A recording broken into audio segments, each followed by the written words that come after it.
ಬಳ್ಳಾರಿಯಲ್ಲಿ 5.60 ಕೋಟಿ ನಗದು, 3 ಕೆಜಿ ಚಿನ್ನ, 68 ಕೆಜಿ ಬೆಳ್ಳಿ, 103 ಕೆಜಿ ಬೆಳ್ಳಿ ಆಭರಣ ವಶ.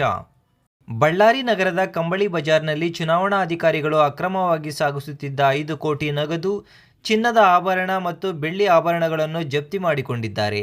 ಹೇಮಾ ಜ್ಯುವೆಲರ್ಸ್ ಮಾಲೀಕ ನರೇಶ್ ಸೋನಿ ಎಂಬುವರಿಗೆ ಸೇರಿದ ಹಣ ದಾಖಲೆ ಇಲ್ಲದೆ ಸಾಗಿಸುತ್ತಿದ್ದ 5 ಕೋಟಿ 60 ಲಕ್ಷ ನಗದನ್ನು ಚುನಾವಣಾ ಆಯೋಗದ ಅಧಿಕಾರಿಗಳು ಜಪ್ತಿ ಮಾಡಿಕೊಂಡಿದ್ದಾರೆ.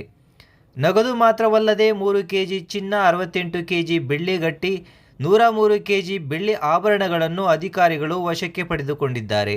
ಇನ್ನು ಹಣ ಸಾಗಿಸುತ್ತಿದ್ದವರನ್ನು ಬ್ರೂಸ್ಪೇಟೆ ಠಾಣೆ ಪೊಲೀಸರು ವಶಕ್ಕೆ ಪಡೆದು ವಿಚಾರಣೆ ನಡೆಸಿದ್ದಾರೆ.